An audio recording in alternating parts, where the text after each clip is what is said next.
वहीं हमास की कैद से छूटे इजरायली बंधकों के तीसरे ग्रुप ने मध्य तेल अवीव में जश्न मनाया। इजरायलियों के एक समूह ने रविवार को मध्य तेल अवीव में हमास से छूटने पर नाच गाकर जश्न मनाया। मौज मस्ती करने के दौरान सभी ने हिब्रू में इजराइल राष्ट्र जीवित है के नारे लगाए। इजराइल के साथ संघर्ष विराम समझौते के तहत हमास आतंकियों ने रविवार को 14 इजरायली बंधकों को रिहा कर दिया, जिनमें अमेरिकी नागरिकता वाली एक लड़की भी शामिल है। इजराइल ने बंधकों के बदले में दर्जनों फिलिस्तीनी कैदियों को छोड़ा है। इधर इजराइल अपने बंधकों को ले जाने के लिए हेलीकॉप्टर सेवा का इस्तेमाल भी कर रहा है। हमास की कैद से छूटे बंधकों को ले जाने के लिए एक सैन्य हेलीकॉप्टर को पेटा टिकवा में इजराइल के श्राइडर चिल्ड्रन मेडिकल सेंटर में उतारा गया। हमास और इजराइल के बीच 4 दिन के सैन्य विराम के तीसरे दिन रविवार को 17 बंधकों को रिहा कर दिया गया, जिनमें ज्यादातर महिलाएं और बच्चे थे। इजराइल ने बंधकों की वापसी के लिए प्रशिक्षित सैनिकों को लगाया है। गाजा से इजराइल तक बंधकों को लाने के लिए हेलीकॉप्टर की सेवाएं ली जा रही हैं। तो वहीं वेस्ट बैंक में इजरायली जेल से कैदियों को लेकर बस भी रवाना हुई है। देखिए पूरी खबर 30 सेकंड में। रविवार की शाम को वेस्ट बैंक में इजराइल की ओर से ऑफर जेल में कैदियों को लेकर एक बस रवाना हुई। हमास ने रविवार को 17 बंधकों को रिहा किया था। बदले में इजराइल की 39 फिलिस्तीनी कैदियों को रिहा किया गया। इजरायली अधिकारियों के मुताबिक 7 अक्टूबर को हमास आतंकियों ने दक्षिणी इजराइल में घुसकर 1200 लोगों की हत्या करने और करीब 240 लोगों को बंधक बनाने के बाद से ये संघर्ष का पहला पड़ाव है। हमास अपनी सशस्त्र गतिविधियों को इजरायली कब्जे के खिलाफ विरोध के तौर पर दिखाता है। हमास से रिहाई के बाद एक इजरायली परिवार में 3 पीढ़ियों ने एक दूसरे को गले लगाया।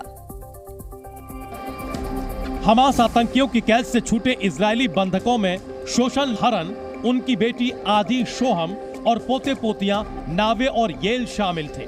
सभी को शिवा मेडिकल सेंटर ले जाया गया, जहां उन्हें बाकी परिवार के सदस्यों से मिलाया गया। 7 अक्टूबर के हमास के हमले के दौरान आतंकियों ने 8 साल के नवे और 3 साल की येल को उनके माता पिता के साथ किबुत्ज बेरी से अगवा कर लिया था। अभी भी इनके पिता ताल शोहम गाजा पट्टी में कैद हैं। शोषण लंबे वक्त से सामाजिक कार्यकर्ता हैं। तमिलनाडु के कई जिलों में हो रही भारी बारिश ने मुसीबत खड़ी कर दी है। चेन्नई से लेकर कांचीपुरम तक बारिश लगातार जारी है।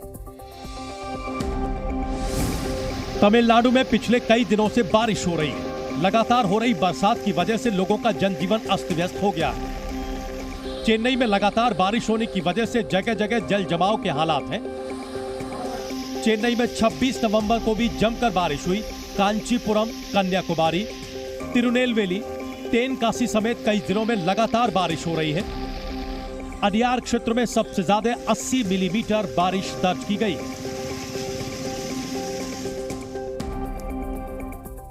बात श्रीनगर की, जहां की कमर्शियल इमारत में लगी भीषण आग पर काबू पा लिया गया है। दमकल की 18 गाड़ियों ने आग पर काबू पाया।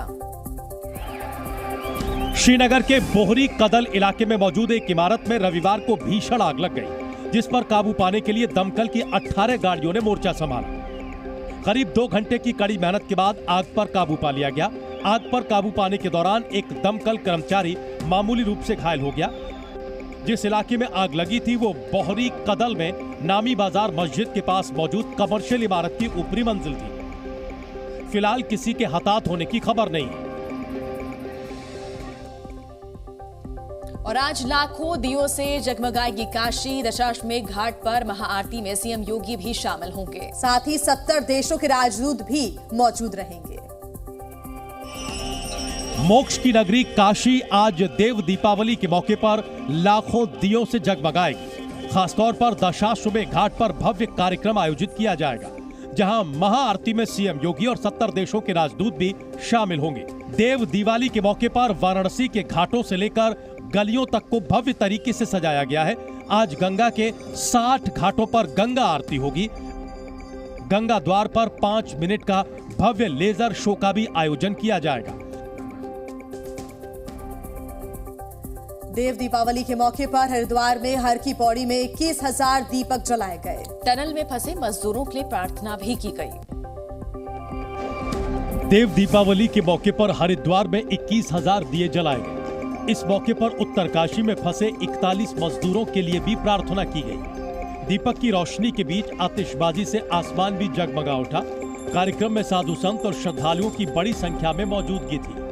हर की पौड़ी पर 21,000 दीप जलाकर मां गंगा से उत्तरकाशी की सुरंग में फंसे मजदूरों को सुरक्षित निकालने की कामना की गई। दिवाली के दिन से उत्तरकाशी की सुरंग में 41 मजदूर फंसे हैं।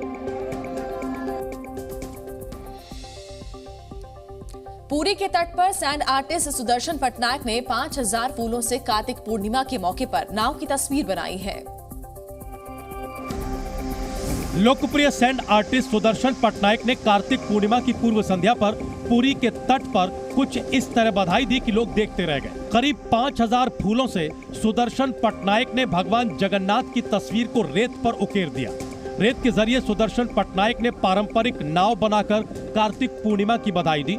इस तरह की नाव को बोईता कहा जाता है। हमारा जो ट्रेडिशनल बोट है उसी को बोईता करके बताते हैं, तो उसको इंस्टॉलेशन किए हैं, स्कल्पचर्स बनाए हैं। बात कर लेते हैं मध्य प्रदेश की, जहां के डिंडोरी में हुए नर्मदा उत्सव में देश भर से आए कलाकारों ने हिस्सा लिया। मध्य प्रदेश के डिंडोरी में हुए नर्मदा उत्सव कार्यक्रम में 6 राज्यों के कलाकारों ने हिस्सा लिया। उत्तराखंड, राजस्थान, हरियाणा, छत्तीसगढ़ और उत्तर प्रदेश से आए कलाकारों के अलावा डिंडोरी जिले की स्कूली बालिकाओं ने भी लोक गायन और लोक नृत्य की मनमोहक प्रस्तुति दी।